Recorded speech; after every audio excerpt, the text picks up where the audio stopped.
Nope, it's not spooky season, unfortunately.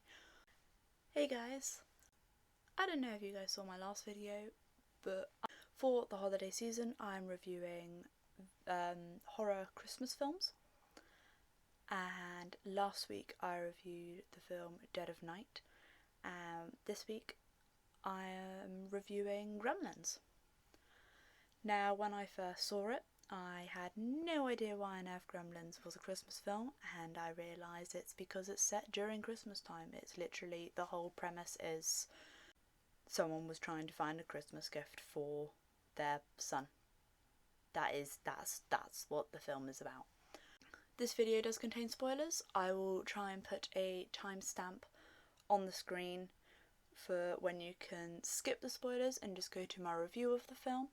If it doesn't come up on the screen, there will be one for definite in the description.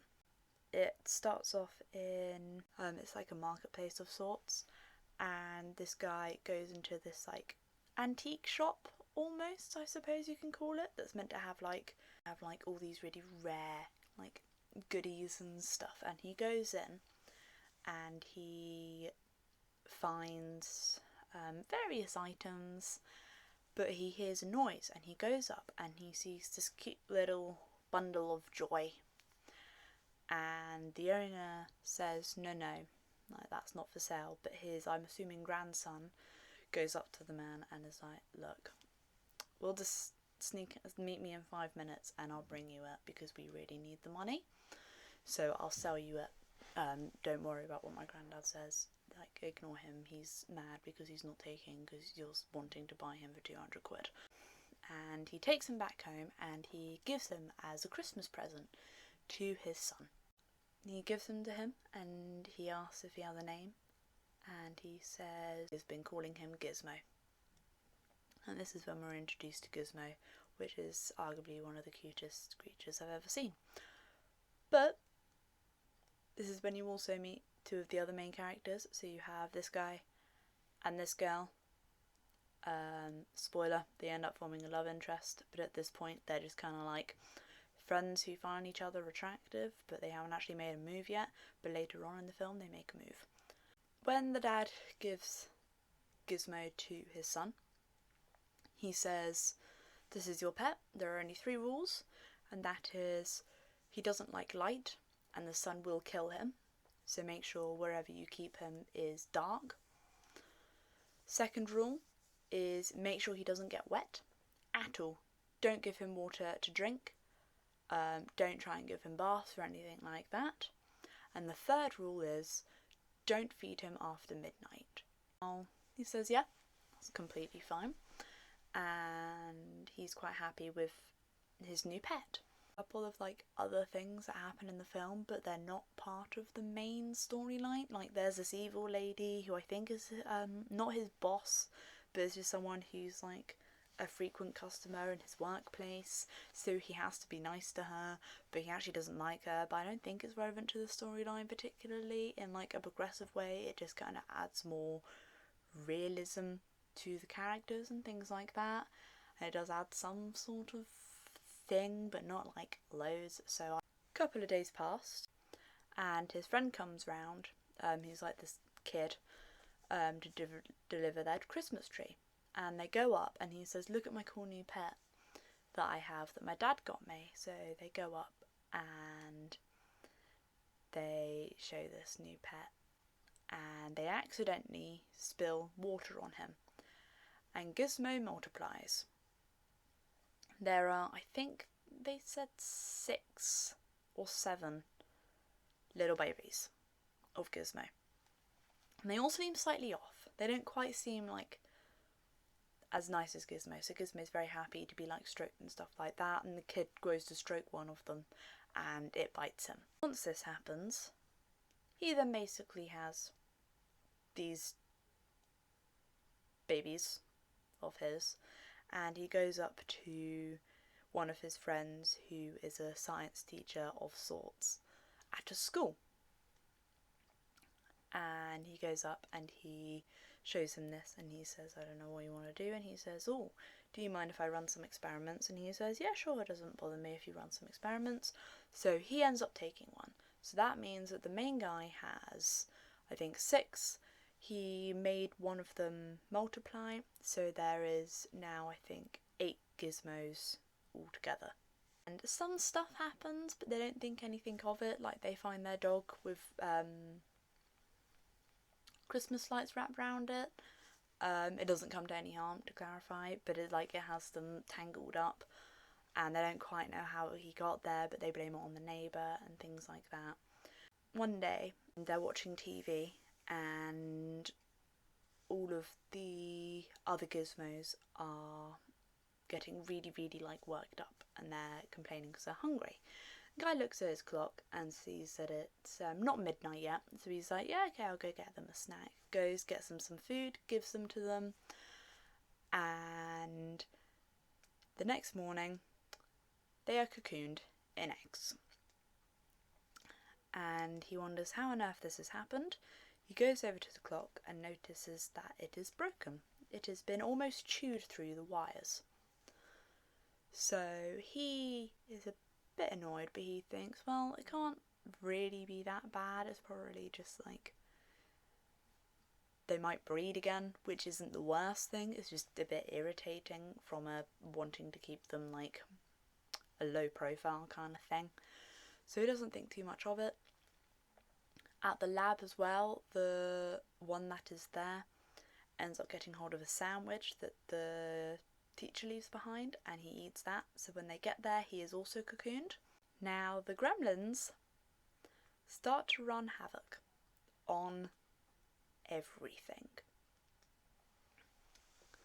The mum of the main guy manages to deal with the ones that are in her house, and I think it leaves them down to either 1 or 2. I can't remember if the one in the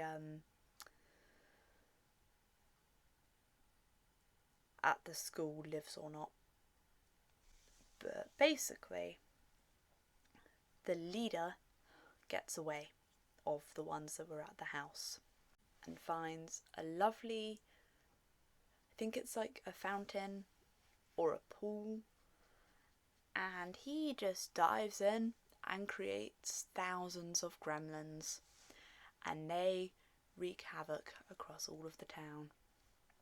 And they go into a pub that the main girl is working in, which means that the main guy and the main girl then have to team up to try and fight these gremlins with the help of Gizmo.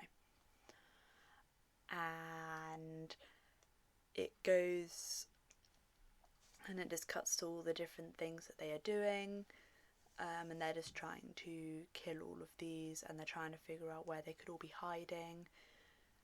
And when the sun's about to come up, because this is all happening at night, because obviously they can't go out during the day, so when the sun is about to come up in a few hours, they find all of the gremlins in a cinema, ready to hunker down for the night, and they manage to set the cinema on fire. But they realise afterwards the main gremlin has escaped and has gotten out and is in a sweet shop. So they go over to deal with him. When they get over there, there's this big intense almost fight scene. There's this big intense almost fight scene between all of the characters, and he goes to he gets his back wet again, and it starts doing the bubbly thing that they do just before they're about to sprout more babies. But they manage to put sunlight on him, and he thankfully sizzles away. Gremlins is a film that was brought out in 1984. It has a runtime of 1 hour and 46 minutes, and it is 15. But it is a Christmas film because basically the whole thing is set around Christmas. Very good film.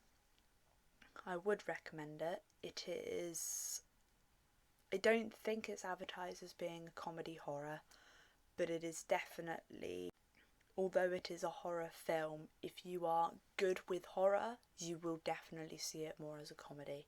If you are not so good with horror, I don't know if you will see it as a comedy. Does that make sense? It's not like some films you watch and you're like, yes, this is a comedy horror, and some films you watch and it's like, this is straight horror. It's a film that is meant to be a horror, but it has comedy aspects. So if you are good with watching horror films, you will see the comedy aspects. If you are bad at watching horror films, you probably won't. I look different. That's because it's a different day. Because I was editing this video after recording it, and I realised that half of the content just doesn't have audio, like, at all. Not even like bad audio, it just for some reason just doesn't have audio. So we're doing the last little bit like this because this is going to be the easiest solution to do. So I apologise for my appearance. Gremlins is a very good film, but there isn't much of a storyline. That's not necessarily a bad thing, because I think there are a lot of films that don't particularly have a set storyline or particularly have an in-depth storyline, because it doesn't.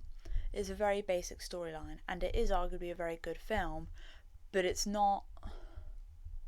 I feel like you're kind of able... It's one of those films that you're able to go on your phone whilst watching, look up after 5 minutes, and still vaguely understand what's happening.